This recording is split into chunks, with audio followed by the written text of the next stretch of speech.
got a lost muscle car, we'll find it. My name is Wes Eisenchank. I created an online community for people searching for their long lost muscle cars. On this video podcast series, I'll talk to desperate car lovers about how their favorite rides went missing, and with your help and our vast network of internet gearhead sleuths, hopefully we can track down some answers. Buckle up for surprising stories, shocking reveals, and some epic owner car reunions. Hey everybody, it's Wes Eisenchank, and I am back with a new episode of Lost and Found Muscle Cars. And this one, guys and gals, is going to be a tearjerker. We have Louis Latera on, and Louis is joining us from South Philadelphia, so he's out east. And it was back in 2023, he had reached out to us on our Facebook page about his dad's old El Camino, and I'm going to let Louis take it over and tell us a little bit about this car. So actually, I had made a post in 2019. My dad always used to tell me stories about the car after he had gotten rid of it. He always used to tell me it sat in the field, and I always could have swore like he told me it was sitting in New Jersey. Mhm. So I figured, you know what? It's a long shot. I had a picture of the car sitting in Yeah. front of his garage. It had the tag in it. I'm like, you know what? Let me post it. What's the worst that could happen? For a while, I got nothing. And I honestly thought it was going to be basically like a pipe dream, just something I was always going to chase. And it was maybe 2 weeks before Christmas, 23. I woke up, I picked my phone up, and I have 1,000 messages. I think they found your car, or your dad's car. I think they found your dad's car. I'm like, no way, it's impossible. Dude, your car's on Lost Muscle Cars, your dad's car. I think you should go check it out. I'm pretty sure it's it. And then once I went and go look at the pictures, I did see, if you look at the driver's side fender, there's a patchy spot, and then it's black from the back of the fender to the back of the car. If you've seen the pictures of my dad's car, the wolf was on the fender, night moves on the door, all the writing on the quarter panel. So I'm kind of like, okay, doesn't really mean it's the car, but it could be. So then I started looking at the trim at the bottom of the car. And I'm like, well, Right. that back trim is hanging the same way the trim hung in my dad's car.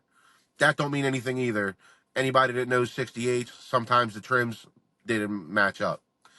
Next thing I know, sends me a picture of the dashboard. So here's the thing. On the dashboard, on the left side of the glove box, there was a sticker that my dad had put on there when he had the car. So on the glove box was a buzzard sitting on a tree, and underneath of it, he was sitting on the limb of the tree, and underneath of it, it said the buzzard. I was like, all right, I said, let me call you back. I got on the horn with my mom. I said, Mom, I said, if I asked you a question about Daddy's El Camino, I said, would you know anything about it on the interior? Would you remember anything? She's like, I don't know, baby, give it a shot. What are you looking for? I said, do you remember a sticker being on the glove box? And it got real quiet. She's like, send me a picture. So I texted her a picture. She calls me back. I said, is it it? She's like, and it got real quiet. Like she got real, like you heard her kind of sniffle a little bit. She went, baby, that's the car. And Oh, that's how I know it. But yeah. hearing it come from her confirming it just Right. made it more worth the while. It's awesome, man. It's so awesome. And it was definitely an emotional moment because it was something I never thought I would get to see. So, I mean, if it wasn't for you guys, I don't even know. Like, I would probably still be chasing it down. Did you ever go real fast over a hill in a car with your dad and you get that feeling in your stomach? Oh, yes. That's almost exactly what it was like. It was like disbelief. I couldn't believe it. I was like calling everybody and their mom. I found Right. the car. He said, listen, be under no illusion. The car is rough. I said, I understand. I said, I believe it. I said, you know, if the car was definitely sitting in a field for all them years, I can only imagine. I do work at a body shop, and it's definitely something I really, really would like to bring home now because, as you guys know, as of March 10th, after everything's said and done, I lost my mom. And if anybody was ecstatic to get this car, it was definitely her Yeah. because it was like the only part of my dad she had left. So, Yeah. Yeah. oh, you know what I mean? So it was definitely like, she was happy. I was happy. She couldn't wait. She was supposed to come up with us and see the car, and like we had everything planned out, and Yeah. then things just like got really, really messed up. So to find something that I've never seen before in my entire life, but give me the passion of what I have today It's is incredible. unreal. And to know I have the car now that my mom and dad rode together in when they were first together, like their teenage years, it's like now I can make my own memories with my wife, my kids. It's just I cannot wait. I cannot wait. And the car that I actually have right now is a 1988 Monte Carlo LS.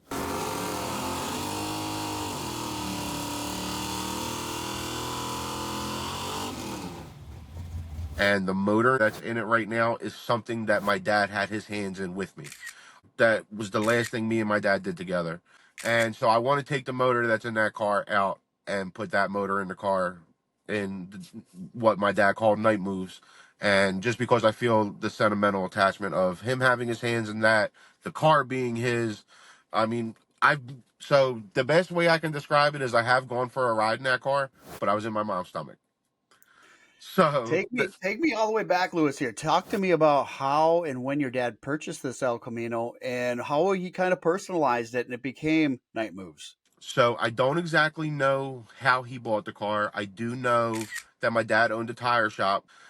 Guys that really couldn't afford the repairs to cars that he would do, or guys that owed him money from prior repairs, they always bargained with my dad because they knew my dad was a good soul. Yeah, So I wasn't sure. I don't know if he got the car maybe because somebody did owe him some money, but the name that my dad had given the car, obviously, if anybody knows classic rock and roll, Bob Seger.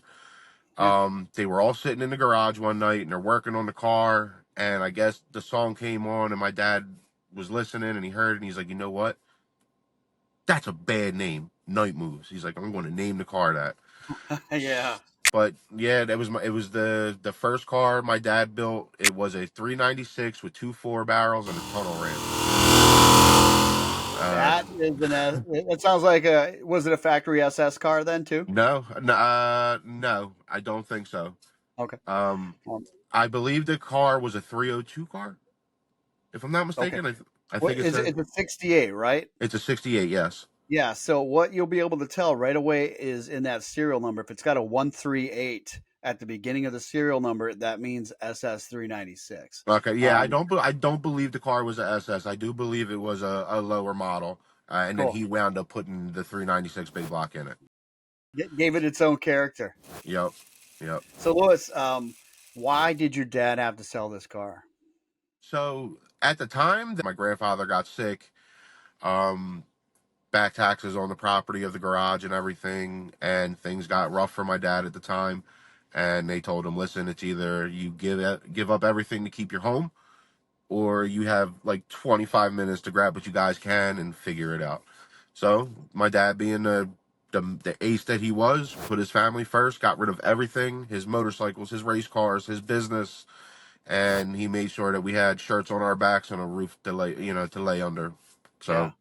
So Just hearing what you're talking about, car people do that, right? We all love our cars. We all put them very high on our list, but family always comes first. And if the car has to absolutely. go, the car has to go. Now, divine intervention sometimes takes place. And Lewis, you were fortunate enough to actually have your car come back from the dead, your dad's it car. it still does not feel real, bro. It really Yeah. doesn't. Yeah. So our next move here with you is we're gonna come with you to watch you see this car for the first time. I'm fantastic with that.